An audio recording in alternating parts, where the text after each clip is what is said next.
Guys welcome back to my channel smart learning. हमने 7 chapter start किया हुआ है। आज हम करेंगे graph of double scale. Graph of double scale का मतलब क्या है?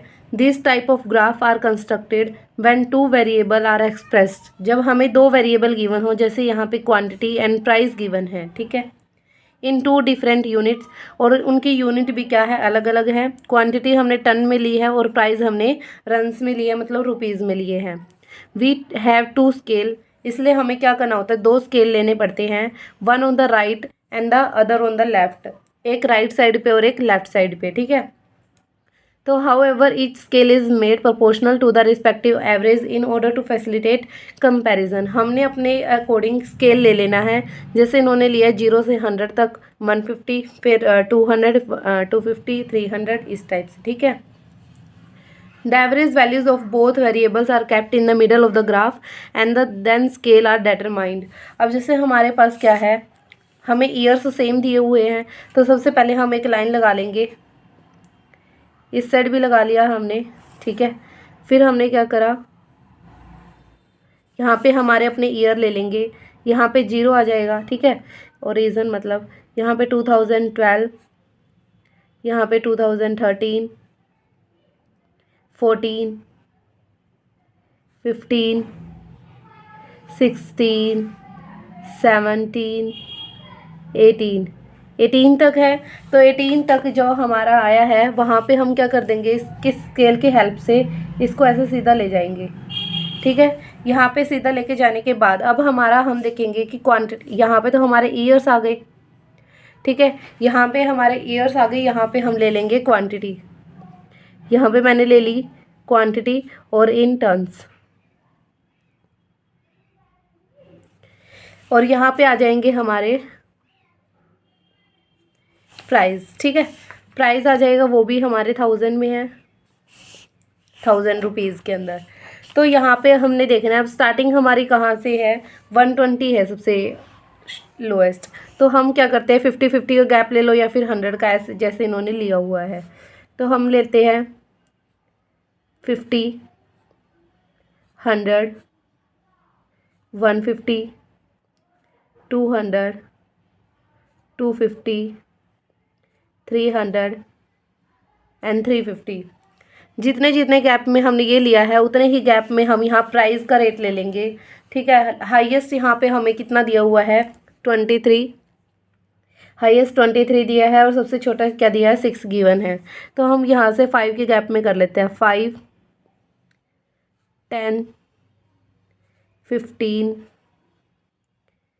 20, 25, 30, 35, ठीक है।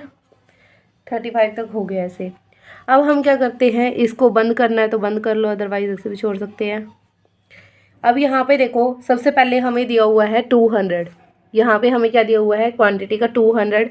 तो फर्स्ट नंबर पे हमारा 200 यहाँ आता है, ठीक है। उसके बाद हमें दिया है 160, तो 160 हमारा आएगा यहाँ पे।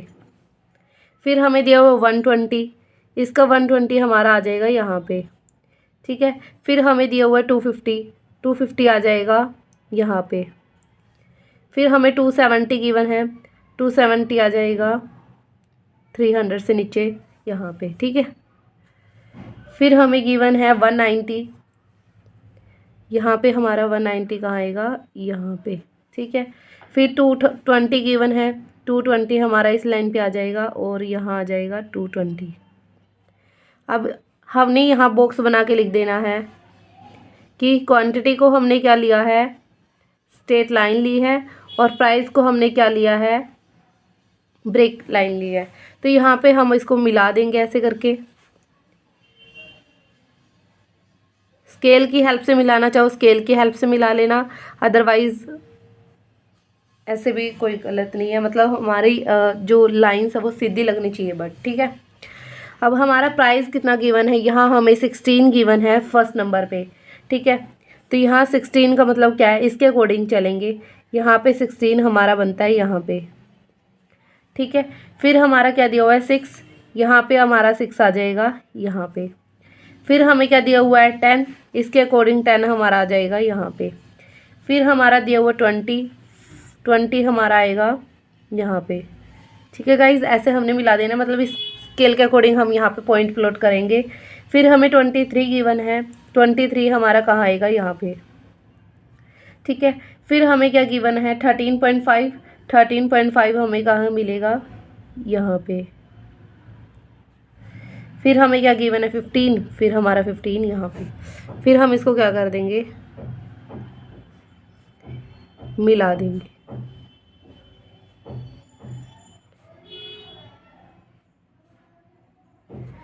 ठीक है, तो ये हमारा क्या हो जाएगा, क्वांटिटी कर्व, और ये हमारा क्या हो जाएगा, प्राइस कर्व। इस टाइप से हम अपने ग्राफ को बनाएंगे। अब यहाँ पे फर्स्ट टाइप हो गया हमारा कि डबल स्केल। सेकंड टाइप है रेंज चार्ट और जोन चार्ट। रेंज चार्ट का मतलब क्या है कि हमें मिनिमम और मैक्सिमम वैल्यू गिवन होती है। पढ़ते हैं हम, इन दिस ग्राफ, इस टाइप के ग्राफ में with the help of range, हम रेंज की हेल्प से the maximum and minimum values of variable over a period of time are shown. क्या कर सकते हैं, मैक्सिमम और मिनिमम वैल्यू है जो हम शो कर सकते हैं। For example, maximum and minimum temperature for different period of time.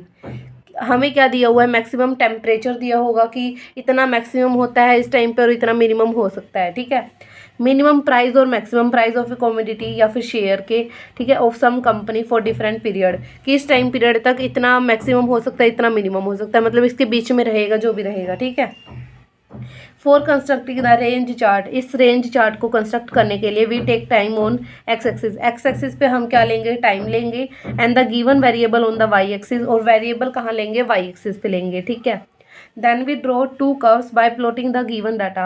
अब हम क्या करेंगे, जैसे हमने ये इसको बोला है, इन्होंने दो कर्व हो गए ना, एक ये वाला और एक ये वाला, तो टू कर्व्स हमारे प्लॉट होंगे। One curve represent the highest value, जो ऊपर वाला होगा वो हमें क्या दिखाएगा, हाईएस्ट वैल्यू दिखाएगा, और other represent the lowest value, वो हमें क्या दिखाएगा, लोएस्ट वैल्यू। सम शेडिंग और colour is use to indicate the difference between the highest and lowest value of the variable.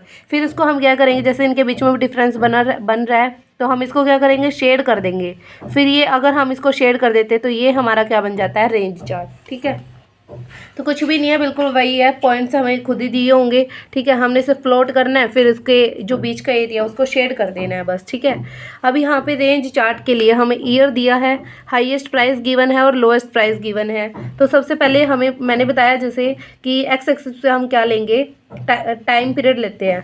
तो यहाँ पे टाइम पीरियड हमें क्या दिया हुआ है, ईयर्स। तो ईयर्स कहाँ ले लेंगे हम, एक्स एक्सिस पे। ठीक है, तो यहाँ पे 2011 हो गया, 12 हो गया, फिर 13, 14, 15 एंड 16 हो गया हमारा ये। उसके बाद हम हाईएस्ट प्राइस को देखते हैं। सबसे पहले यहाँ पे जैसे इन्होंने ऐसे गिवन दिया कर रखा है, तब सबसे हाईएस्ट वैल्यू हमारी क्या है, 12 है। ठीक है, तो हम 2 का गैप लेके भी कर सकते हैं, और 5 का भी जैसे इन्होंने लिया हुआ है, तो 2 का लेके ज़्यादा बेटर रहेगा। 2, 4, 6, 8, 10, 12। ठीक है, अब यहाँ पे क्या दिया हुआ है, 5.5। 5.5 का मतलब क्या है कि यहाँ पे आएगा ये। ठीक है, 7.5, 7.5 का मतलब यहाँ आ जाएगा। 8 पूरा तो थोड़ा इसके ऊपर आ जाएगा। 10.5 यहाँ आ जाएगा। 8 दोबारा से यहाँ आ जाएगा। फिर 12.50 यहाँ आ जाएगा। 14 तक ले लेते हैं क्योंकि 12.50 है। 4. अब यहाँ पे इसको मिला देते हैं पहले तो। अब क्योंकि ये हाईएस्ट और लोएस्ट वैल्यू दी हुई है, मतलब है तो एक ही वेरिएबल की, जो भी हमें वेरिएबल दिया उसी की हाईएस्ट और उसी की लोएस्ट प्राइस है, तो हम क्या करेंगे, दोनों को ही हमारी जो लाइन होती है सिंपल लाइन, उसके अकॉर्डिंग हम कर देंगे इसको।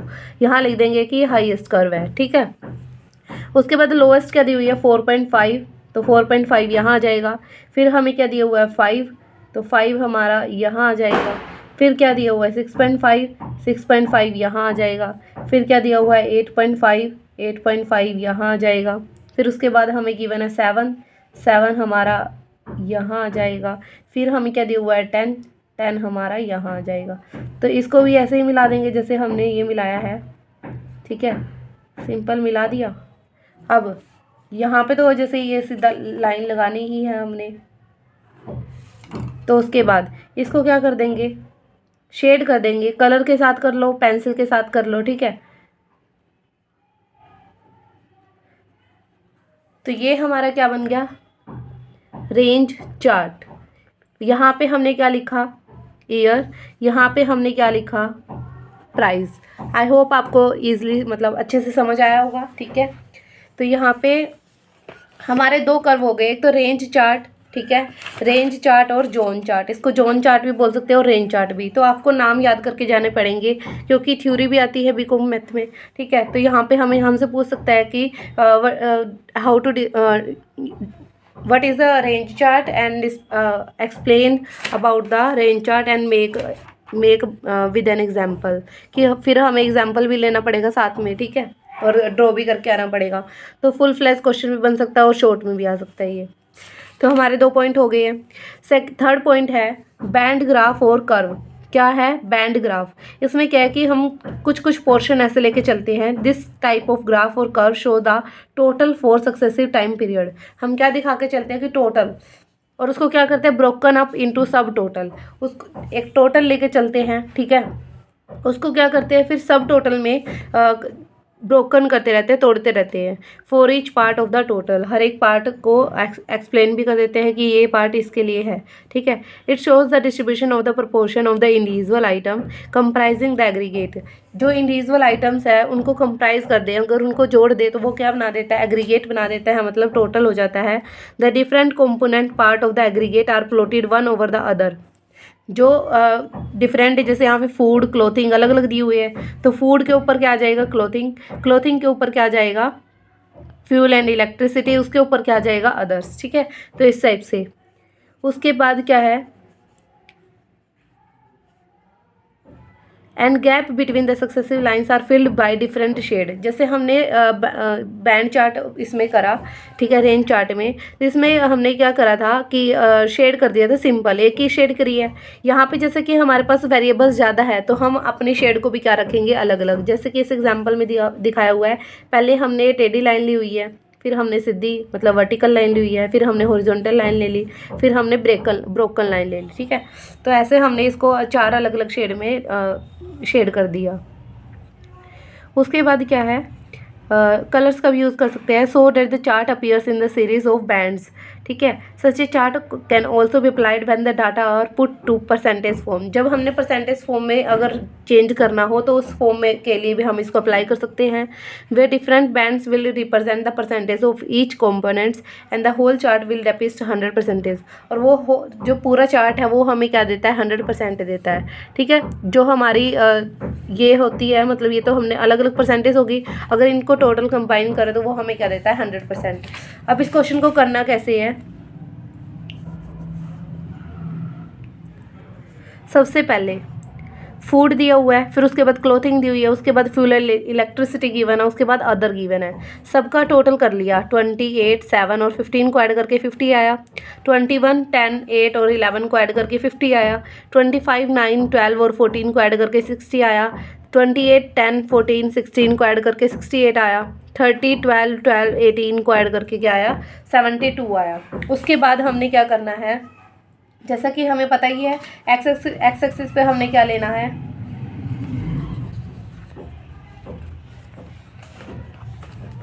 एक्स एक्सिस पे हमने टाइम पीरियड लेना होता है, ठीक है। तो सबसे पहले हम अपने टाइम पीरियड को ही लेंगे।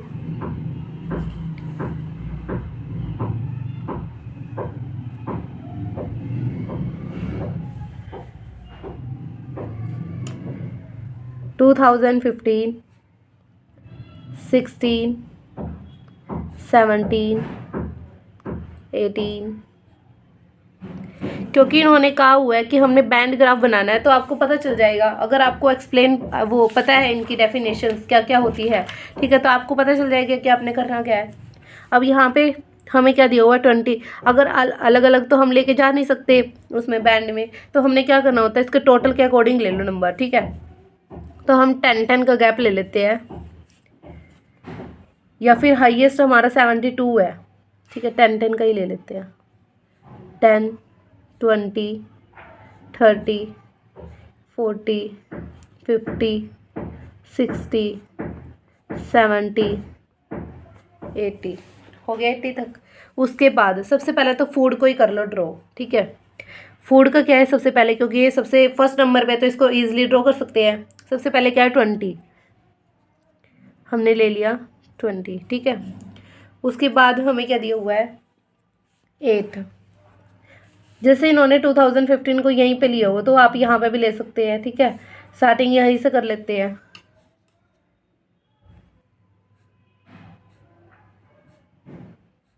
ताकि हम अपने उसको सही से कवर कर सके यहीं से, ठीक है।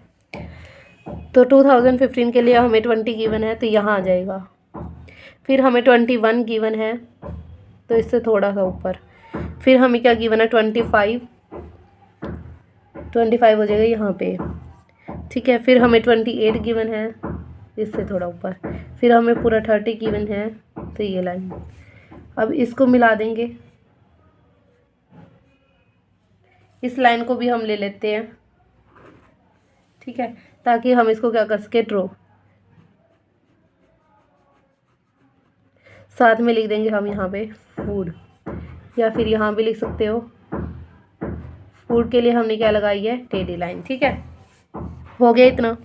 उसके बाद क्लोथिंग को 8 कैसे दिखाए, हम तो यहाँ पहुँच गए 20 के बाद, 20 से ऊपर पहुँच गए हैं। तो 20 के अंदर 8 का ऐड करेंगे तो कितना आएगा 28। तो 28 हमारा यहाँ आता है। 21 के अंदर 10 ऐड करेंगे तो कितना आएगा 31। 25 के अंदर 9 ऐड करेंगे तो कितना आएगा 34। 28 के बाद 38 और यहाँ पे आ जाएगा 42।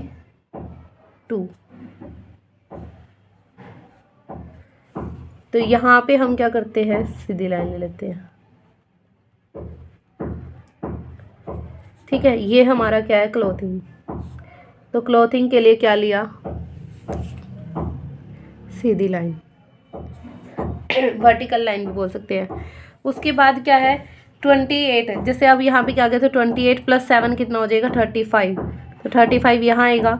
31 + 8 कितना हो जाएगा 39, यहाँ आ जाएगा। यहाँ पे 34 बन चुका था, 34 और 2 36 और 46 हमारा यहाँ आ जाएगा।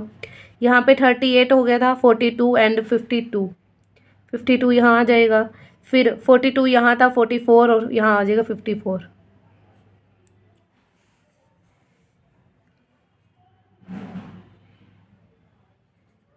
यहाँ पे ले लेते हैं ये लाइन हॉरिजॉन्टल, ठीक है। तो ये हमारा क्या है फ्यूल एंड इलेक्ट्रिसिटी, उसके लिए हमने लिए है ये लाइंस। हम ये एक्सप्लेन करके आएंगे तो ज़्यादा अच्छा रहेगा, मतलब अट्रैक्टिव होगा हमारा चार्ट, और एग्जामिनर को पता भी चल जाएगा कि हमने करा क्या है। यहाँ पे लिखने के बजाय ये क्लॉथ और फूड यहाँ अलग से दिखा दो बॉक्स के अंदर, ठीक है। फिर अदर्स के लिए क्या रहेगा, इस टोटल को ले लो 50, 60, 68, 72। तो इसके लिए हम क्या ले लेते हैं ब्रोकन लाइन।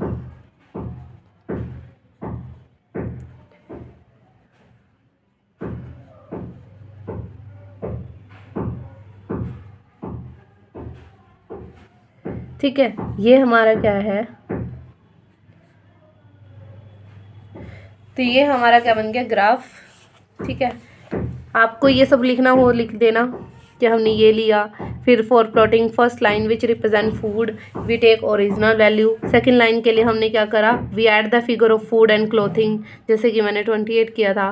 फिर थर्ड लाइन को प्लॉट करने के लिए हमने क्या करा था, रिप्रेजेंट फ्यूल एंड इलेक्ट्रिसिटी। हमने क्या इलेक्ट्रिसिटी और फ्यूल को रिप्रेजेंट करने के लिए क्या करा, we add figures of food clothing and fuel and electricity, भी तीनों के फिगर्स को ऐड करा, ऐसे ही सो ऑन, ठीक है। तो ये हमारा क्या हो जाएगा, आज का काम हो गया। जैसे हमने आज 3 पढ़े डबल स्केल, जिसमें हमें 2 वेरिएबल दिए होंगे अलग अलग यूनिट के अंदर, इसलिए हमें 2 अलग अलग स्केल लेने पड़ेंगे, इसलिए इसको बोला डबल स्केल, क्योंकि हमने यहाँ अलग स्केल लिया, यहाँ अलग स्केल लिया है।